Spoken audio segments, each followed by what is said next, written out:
자, 신약성경 히브리서 10장 24절로 25절 우리 함께 읽겠습니다. 시작.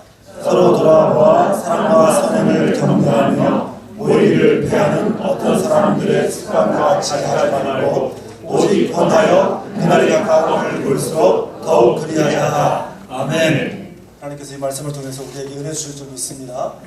오늘 설교 텍스트를 이제 영문 스크립트를 띄워줄 텐데, 사실 뉴스그룹 너희들을 위해서 오늘 영문 스크립트를 띄우는데 다 뒤로 가가지고 이거 보일지 모르겠습니다. 탈무드에 나오는 이야기가 있습니다. 한 스승이 제자들에게 물었습니다. 어두운 밤이 지나가고 새벽이 동토하는 것을 어떻게 알 수 있겠는가? 한 제자가 손을 들고, 선생님, 아마 저 멀리에 서 있는 동물이 개인지 양인지 분별할 수 있을 때에 어두운 밤이 지나가고 새벽이 동토하는 것을 알 수 있지 않을까요? 선생님이 아니라고 고개를 젓습니다. 그러자 다른 제자가 또 이야기합니다. 선생님, 저 멀리에 있는 동물이 개인지 양인지 이것이 분별될 때에, 또 무화과 나무인지 이것이 포도나무인지 분별될 때에 어두운 밤이 지나고 새벽이 오는 것이 아닐까요? 아니라고 선생님이 대답합니다. 그러자 제자들이, 선생님, 그러면 답을 알려주십시오. 그러자 선생님이 이렇게 대답합니다. 바로 너희 옆에 있는 자가 내 형제요 내 자매라는 사실을 인식할 수 있을 때 비로소 어두운 밤이 지나고 새벽이 동토하고 있는 것이다. 내 옆에 있는 자를 여전히 내 형제요 내 자매로 인식하지 못하는 한 우리는 여전히 어두운 밤 가운데 있는 것이다. 그럼 대단히 의미가 깊은 이야기라고 생각합니다. 사도 바울은 로마서 12장 5절 말씀에서 이와 같이 우리 많은 사람이 그리스도 안에서 한 몸이 되어 한 지체가 되었다고 말씀했습니다. 한 몸을 이루는 지체가 되었다는 것은 한 부모 안에서 자란 한 형제자매처럼 그렇게 되었다는 말씀입니다. 여러분, 우리가 지난 연말연시 특별 새벽기도회에 사랑으로 세우는 공동체라는 주제로 어떻게 하면 사랑으로 공동체를 세워갈 수 있을 것인가, 성경적인 원리 7가지를 우리가 함께 나눴습니다. 스크린에도 나오고 주보 광고 맨 아래에도 제가 박스에 써놓았습니다. 첫째, 한 믿음 한 마음의 공동체. 둘째, 서로 격려하는 공동체. 셋째, 서로 존중하는 공동체. 넷째, 서로 섬기는 공동체. 다섯째, 서로 돕는 공동체. 여섯째, 서로 배려하는 공동체. 일곱째, 서로 희생하는 공동체입니다. 물론 더 많은 원리들, 더 풍성한 표현들을 사용할 수도 있겠지만, 사실 우리가 이 7가지 원리만 잘 실천한다고 한다면 정말 어느덧 우리 교회는 사랑의 공동체로, 정말 사랑이 충만한 그런 공동체로 변화될 것입니다. 우리가 서로 사랑함으로 공동체를 세워가야 하는 이유에 대해서 예수님께서 요한복음 13장 34절과 35절에서 말씀하셨습니다. 새 계명을 너희에게 주노니 서로 사랑하라. 내가 너희를 사랑한 것 같이 너희도 서로 사랑하라. 너희가 서로 사랑하면 이로써 너희가 내 제자인 줄을 알게 되리라고 말씀하셨습니다. 우리가 서로 사랑해야 하는 이유에 대해서 예수님께서 우리를 먼저 사랑해 주셨다는 거예요. 그리고 우리도 예수님이 우리를 사랑해 주셨다는 것처럼 서로 사랑하라고 요청하고 계시기 때문입니다. 뿐만 아니라 우리가 그렇게 예수님의 말씀을 따라서 서로 사랑하는 모습을 볼 때에 우리가 비로소 예수님의 제자들이 될 수 있기 때문이라는 것입니다. 여러분, 제자라는 것은 우리가 이미 많은 공부를 통해서 또 오랜 신앙생활을 통해서 익히 잘 알고 있겠지만, 제자란 내가 제자입네라고 떠들고 다닌다고 해서 제자가 되는 것이 아닙니다. 바로 그분이 행하신 일을 우리가 행하고 그분이 말씀하신 대로 우리가 서로 사랑할 때에 비로소 우리가 예수님의 제자가 되고 세상도 역시 우리가 제자인 줄 알게 되리라는 말씀입니다. 오늘 우리가 읽은 히브리서 10장 24절 25절 말씀은 올해 우리 교회의 표어에 대한 주제 성구입니다. 서로 돌아보아 사랑과 선행을 격려하며 모이기를 패하는 어떤 사람들의 습관과 같이 하지 말고 오직 권하여 그날이 가까움을 볼수록 더욱 그리하자. 여러분, 길지 않은 말씀인데 이 말씀을 올 1월달 안에 다 외웠으면 좋겠어요. 다 외워서 2월 첫 주에는 모두 한번 시험을 보도록 하겠습니다. 다 외워서 우리가 그렇게 되도록 노력했으면 좋겠어요. 여러분, 이 주제 성구가 우리에게 권면하고 있는 것이 세 가지입니다. 하나는 서로 돌아보라는 것입니다. 서로 돌아보라. 두 번째는 서로 사랑과 선행을 격려하라. 그리고 세 번째는 서로 모이기를 권면하라. 서로 모이기를 힘쓰라.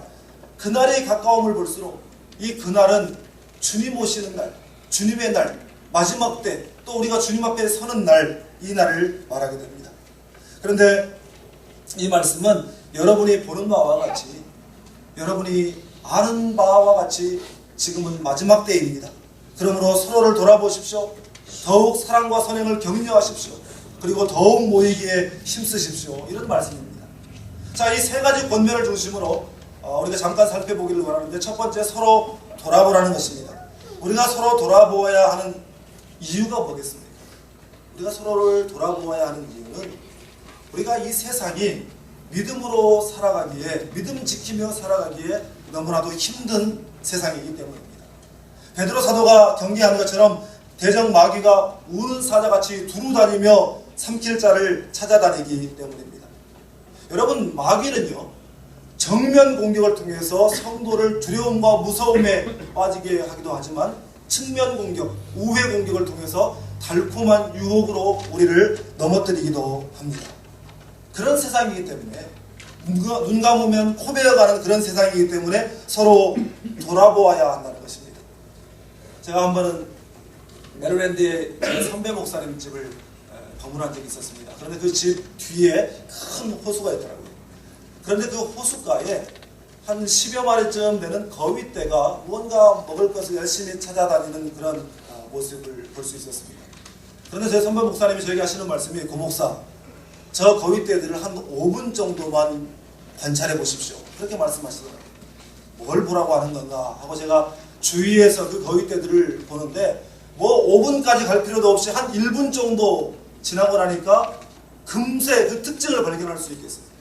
뭐냐면 이 나머지 그 거위떼들이 다 고개를 숙이고 무언가 먹이를 찾아 먹고 있는데, 유독 한 마리는 그 호숫가 끝에 뚝처럼 이렇게 올라와 있는 곳에 올라가서 고개를 쳐들고 두리번 하고 있는 거예요. 그럼 뭐 하고 있다고 생각하십니까? 그렇죠, 왕보는 거예요. 감시하고 있는 거예요.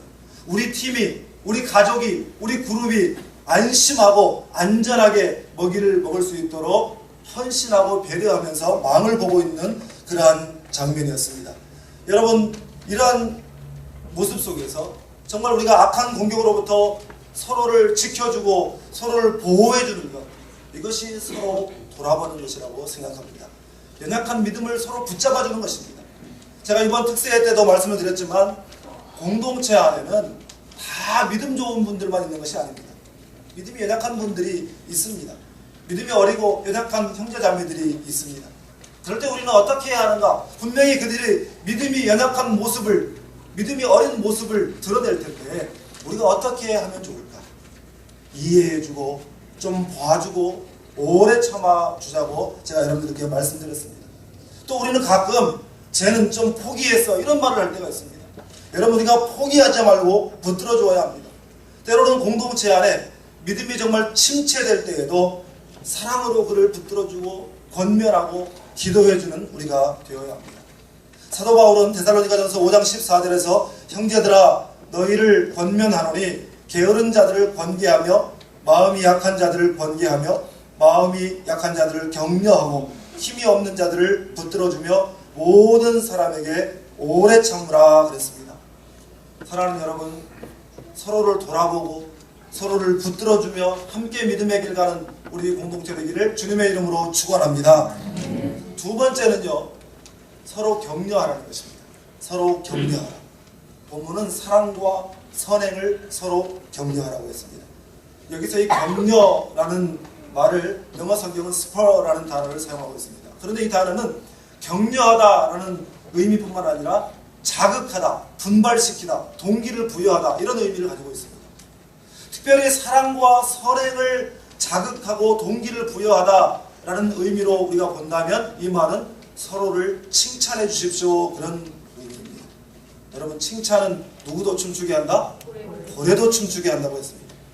여러분, 공동체 안에서 칭찬만큼 공동체를 발전시키고 정말 고무시키고 긍정적으로 자극하는 것은 없습니다. 맨날 서로를 비판하고 허물과 실수를 지적하고 판단하고 정죄하는 공동체는 오래 갈 수가 없습니다. 그런데 여러분, 반대로 잘 되는 공동체, 소망이 있는 공동체는 어떤 공동체냐면 그 공동체 안에서 칭찬과 격려의 소리가 끊이지 않는 것입니다. 제가 새벽 기도 때도 말씀드렸지만 아이들도요, 격려를 받고 자란 아이들은 자신감이 생깁니다. 칭찬을 받고 자란 아이는 감사할 줄 아는 사람이 됩니다. 사랑받고 자란 아이는 정말 사랑스러운 사람으로 자라나게 됩니다. 사랑하는 여러분, 우리가 서로 칭찬하고 격려하는 공동체가 되기를 주님의 이름으로 축원합니다. 아예 작정을 했으면 좋겠어요. 2013년에는 내가 칭찬하는 사람이 되겠다. 적어도 하루에 1명 이상에게 내가 칭찬하겠다. 이렇게 여러분 작정하십시오. 그래서 가정에서 아내는 남편을, 남편은 아내를, 또 부모는 자녀를, 자녀는 또 부모를 이렇게 칭찬할 때에 그 가정이 천국 가정이 될 줄 믿습니다. 교회도 마찬가지입니다. 그런 소리가 들려올 때에 교회는 천국 공동체가 될 줄 믿습니다. 제가 어제도 우리가 칭찬 릴레이를 했는데, 버지니아에 있을 때 청년들을 지도하면서 칭찬 릴레이를 한번 했던 적이 있어요. 그래서 칭찬을 못하는 아이들이 있더라고요. 청년들 중에. 칭찬을 못하는 아이들이 두 부류인데, 여러분도 어제 느꼈을 거예요. 두 부류인데, 한 부류는 뭐냐면 서로를 잘 모르기 때문에 알 수가 없으니 뭘 칭찬해줘야 될지 모르는 거예요. 그래서 어떤 아이는 그러더라고. 언니 백은 맨날 신상이야. 이게 칭찬입니다. 이게 칭찬해줄 게 없는 거, 서로를 알아야 칭찬해요. 두 번째는 무슨 경우가 있냐면 칭찬해본 적이 없기 때문에 입이 안 떨어져요. 어떤 아이가요, 저스틴이라는 아이가 있었는데 잘생겼어요. 얘가 잘생기고 아주 멋지게 생긴 애였는데, 이 아이가 그렇게 잘생기고 멋지고 호감이 있고 여학생들에게 인기가 있는 애였는데 자기 순서가 돌아왔어요. 자기가 말해야 될 순서가 돌아왔는데 입이 안 떨어지고 있다가 울었어요. 얘가 펑펑 우는 거예요. 그러면서 하는 말이, 자기는 지금까지 자라면서 부모로부터 단 한 번도 칭찬을 받아본 적이 없대요. 칭찬을 받아본 적이 없고 자기도 누군가를 칭찬해 본 적이 없는데 왜 나한테 지금 누군가를 칭찬을 하고 이 큰 짐을 지워주느냐고 막 우는 거예요. 얘가.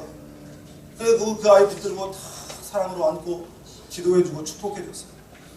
브로큰 가정에서 얘가 자라서 혼자 유학 와가지고 그렇게 살아가는 그런 아이였는데 참 위로를 받는 모습을 봤습니다.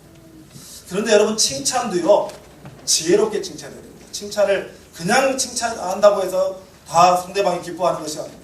예를 들어서 선생님께서 참석해 주셔서 이 자리가 빛났습니다. 그런데 대머리 아저씨한테 그런 말 하는 것은 별로 칭찬이 아닙니다. 할머니 꼭 100살까지 사십시오. 그런데 99세인 할머니한테 하는 건 칭찬이에요. 되게 남편이 무병장수하기를 바랍니다. 근데 구타당하는 아내한테 그런 것은 별로 칭찬이에요. 칭찬에도 지혜가 필요합니다. 그런데 나는 그런 뜻으로 한 것이 아닌데 칭찬인데 오해할 때가 있어요. 나 역시도 마찬가지예요. 누군가 목사님 하면서 칭찬을 해줬는데 저것이 지금 나를 칭찬하는 것인지 갖고 노는 것인지 모르겠는데 이런 생각이 들 때가 있단 말이에요. 저도 마찬가지예요. 지사님 참 넉넉한 분입니다. 그런데 몸이 넉넉한가요? 나는 그런 뜻으로 한 것이 아닌데. 그래서 제가 기도했어요. 진짜 이 문제를 놓고 제가 기도했는데 비결을 제가 깨달았어요. 하나님께서 지혜를 주시더라고요. 어떻게 하면 되냐면 평소에 우리가 칭찬 잘하는 사람으로 인정받는 겁니다. 평소에 우리가 좋은 사람으로 인정받는 겁니다. 그래서 들을 때는 왠지 이거 뭐 칭찬인지 뭔지 찜찜하고 껄쩍지근하지만 돌아서서 그분은 좋은 분이지. 그랬을 리가 없지. 그분은 늘 칭찬하는 분인데 좋은 뜻으로 했겠지 라고 그렇게 이해하는 것입니다. 여러분, 올 한 해 칭찬하는 사람들로 사시길 주님의 이름으로 축원합니다. 우리 옆에 있는 분들 손을 한번 잡고 한마디 칭찬해 주십시오. 뭐 언니 백이 신상이다 이런 말 하지 마시고 칭찬해 주십시오.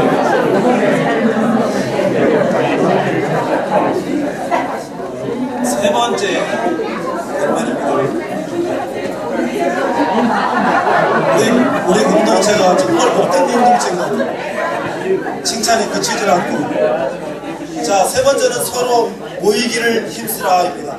여러분, 교회라는 이름의 뜻에는 모임이라는 의미가, 중요한 의미가 들어있습니다.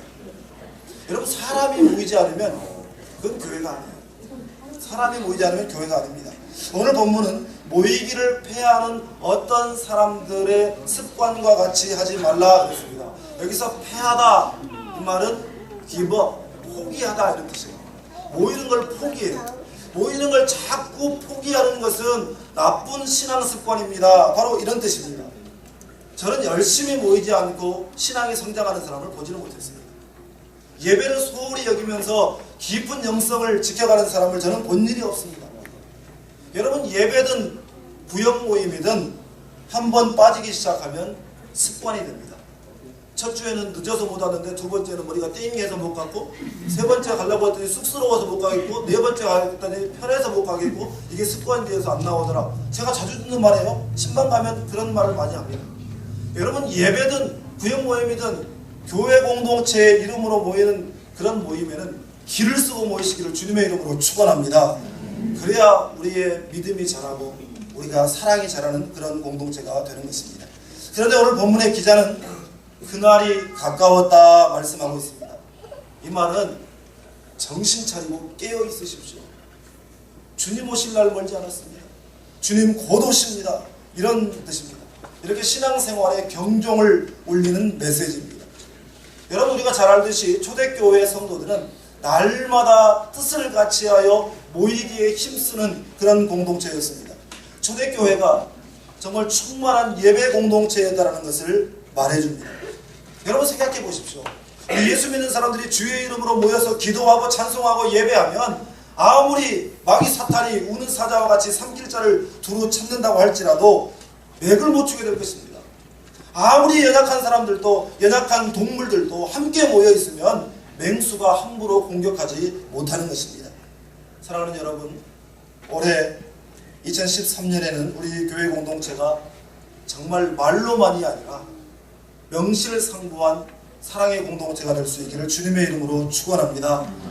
정말 그러기 위해서 우리가 함께 나눴던 그 7가지 성경적인 원리도 우리 가슴 깊이 새겨야 되겠지만, 오늘 주시는 이 히브리서 말씀을 통해서 우리에게 주시는 이 권면들 서로 돌아보고 붙잡아주고, 그 다음에 사랑과 선행을 격려하고 칭찬하고 위로해주고, 정말 마지막 때가 가까웠다는 사실을 우리가 잊지 않고 기억하고 서로를 위로함으로 모이기에 힘쓰고, 정말 주님께서 원하시고 기뻐하시는 아름다운 교회 공동체를 세워가는 우리 모두가 될 수 있기를 주님의 이름으로 축원합니다. 기도하겠습니다.